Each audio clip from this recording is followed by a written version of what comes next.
Si Idol madla, nakakahanga, may mga hawak, gandang linyada. Ika'y inspirasyon kung bakit hanggang ngayon ako'y palaging kumakarera. Ngayong araw mga kalapatids, bibigyan natin ng kapares itong ibon ko na si Coco. Ayan, medyo gutom na ibon ko. Naghihintay na yung mga kapares niya. So ito yung nakapili ko mga kapares niya. Ayan, medyo gutom ko. Pakitaan muna natin.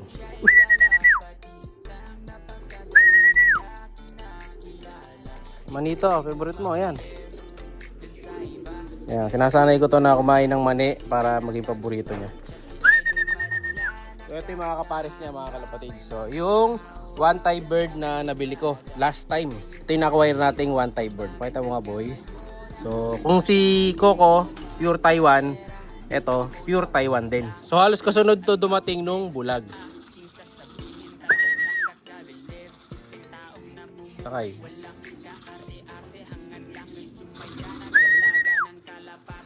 Sampa boy.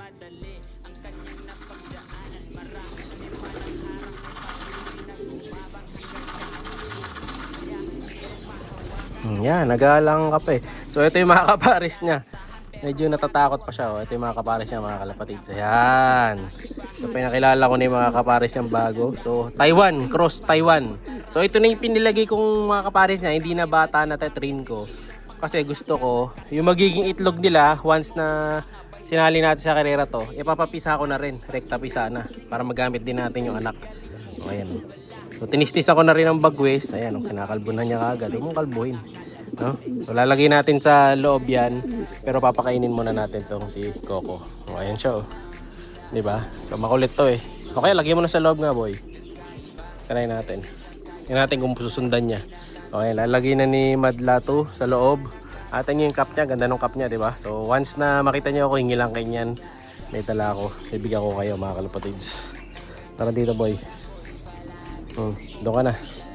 Ito yung kapares niya sa loob. Naghihintay. Ayan, tingnan natin kung papasok siya kagad doon. May nakita na siyang kalapati sa loob. Ayan na mga kalapatids. Bumabara-bara ako na.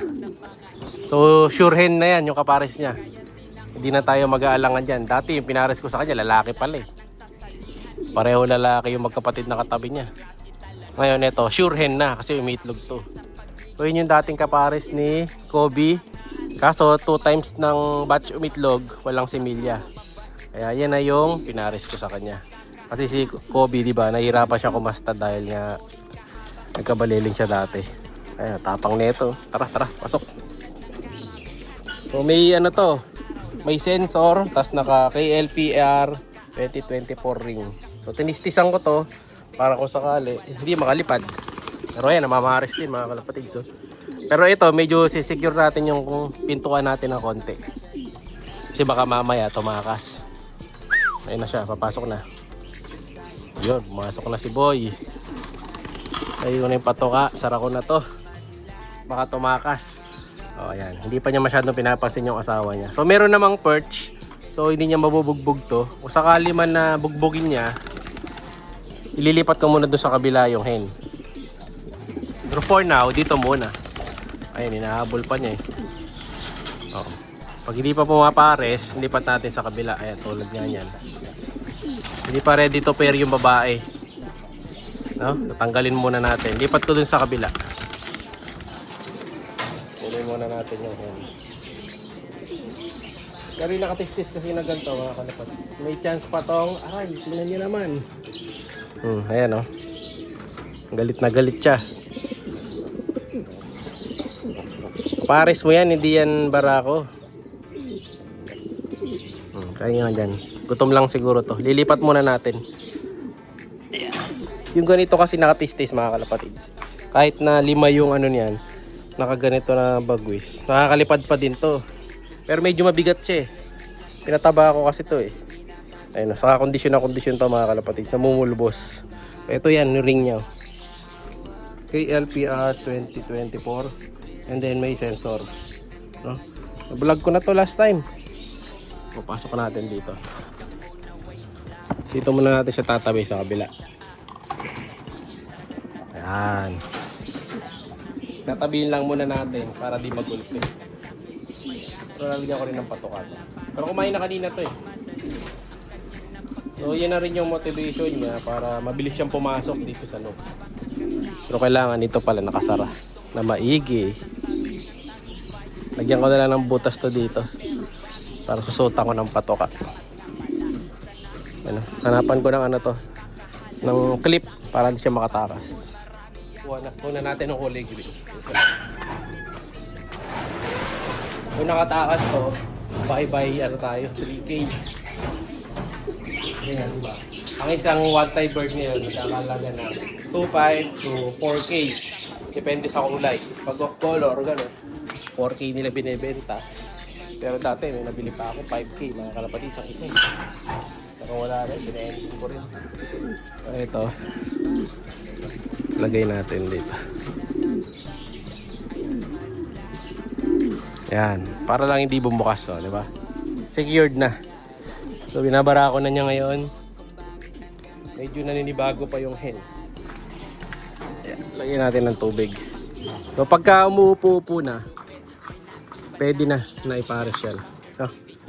So yan yung isa sa mga sign na pwede nang pumares. So ang tatlong sign na ready to pair na yung kalapati nyo is yung pag hindi na nagwawala,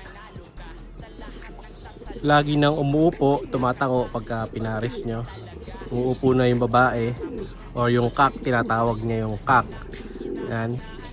Pero kapag hindi nila ginagawa yung mga ganun, hindi pa pwedeng pumares, no? So ulitin natin, una-una, pag ready to pair na, hindi na sila mag-aaway. Yung babae kagad makapagsabi niyan. Pagka yung babae kasi hindi pa ready, hindi talaga papares. Pero to, mabilis na papares tong Coco kasi wala naman siyang kapares dati. Yung isa kasi meron. Kaya mahirapan, no? So yun nga, 1, pagka umuupo na. And then 2, kapag tumatango-tango na. And then 3, pagka ano na sila, hindi na malikot. Medyo malikot pa eh, no? So yun yung mga sign na ready ng pumares yan. So ito, sa babae natin, nakikita ko sa kanya, hindi pa siya ready pumares. hindi pa ready. Yung tatlong sign na yun, wala sa kanya, mga kalpatids.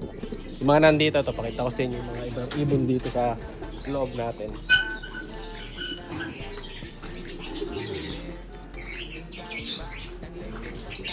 Neto, ayan, katulad nito, mga kalpatids. Ayan, ganyan yung paris na. Kakaparis lang nito kahapon, pero ayan, ito niya, umuupo na kagad. Tapos di na sila nag-aaway. Tapos yung ulo niya na yan, gumaganon, tumatango-tango. No? So ginagawa nila yung pagbagong pair. So ayan. Pair na yan, mga kalapatids. Nice ba? So anong line ba nito? Japan Cross Goke Birds to. Ayan, yung dalawa na to. So may mga pagpaparisan pa ako dito, abangan nyo sa next video. Ay paparis tayo mga ibon. Saka yung mga dumating nating ibon sa Raffle Christmas Party, paparis ko na din. So yung si Coco, hindi pa talaga sila pair. So update ko kayo bukas once na mag-pair na yung dalawa na to. Ayan, so Lunes ngayon, hindi pa sila nagpaparis. Try ko din liguan pala sila bukas, no? Pero napurga ko na yung dalawa na to, ligo na lang. Update ko kayo bukas, mga kalapatids. Sa Give Bird, ang nanalo sa Give Bird natin, mga kalapatids, ay si... Ayan, so congrats sa idol. Kung talagang nanonood dyan, makikita mo itong pangalan mo ngayon. So, tingnan mo kagad ako para mapadala natin bukas kung sakali yung Give Bird mo. So yung Give Bird natin, surprise yun. Papakita ko na lang bukas sa next vlog.